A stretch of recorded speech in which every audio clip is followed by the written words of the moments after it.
Hey guys, what's up? I'm Brian. I am badly in need of a haircut. Sorry about that. Today I wanted to do a video on just kind of basic speaker placement. I've seen a lot of pictures lately from people who have submitted pictures to me for critiques, and I've noticed a few of them still put their speakers on the floor, and I wanted to talk about why that's probably not a good idea, why often you may have people tell you to turn it up, and often other times people tell you to turn it down. What's going on with that? Sometimes it just has to do with speaker placement.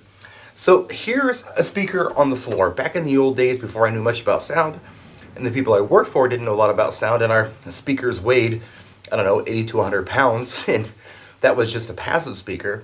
We used to put them on the floor a lot. We ran into that problem. Turn it up, turn it down, whatever. Why is this? Well, here. The thing is that bass is non-directional, and you can't really block bass as easily as you can a mid and a high. Here's a little demonstration of that.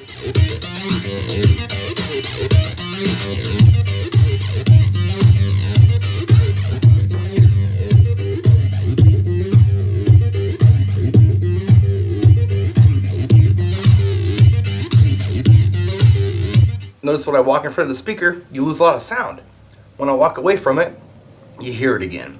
So if there's obstructions in front of a speaker, like dancers for instance, they might say turn it up because they're not hearing things because the person in front of the speaker is blocking the sound. Here's another common mistake that I've seen. People get their speakers up in the air but not high enough. I've seen a lot of people, they just kind of put their speakers on the tripod without the tripod extended. This puts the speaker at what I would consider a dangerous level. What do I mean by that? Well, not only are you blocking the sound with anyone who's sitting in front of it, but you're also potentially causing someone ear damage because this horn is right in somebody's ear, usually the average person's height in the room.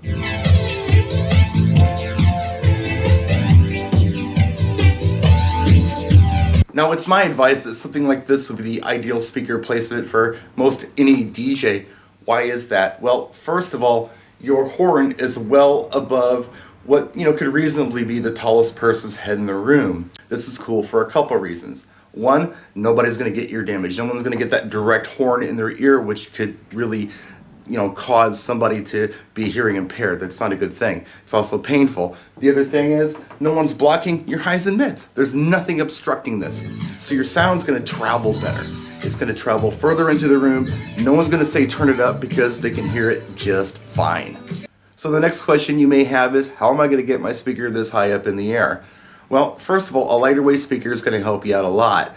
When you're dealing with 80 to 100 pound passive speakers like we used to, it wasn't reasonable to get a speaker up in the air like this. But today, we've got speakers that weigh 20, 25, 30, 35, even 40 pounds. That's considered normal, and you can more easily get that up on a tripod. Now, the other thing that you can do is get something like Frankenstand's. I'm a big believer in Frankenstand's.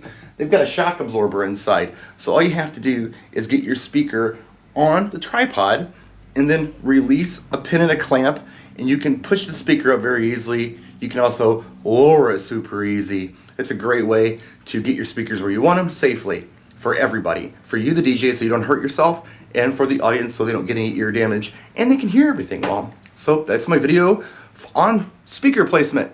Hope you enjoyed it. Hope it helped somebody. Until next time, practice and enjoy.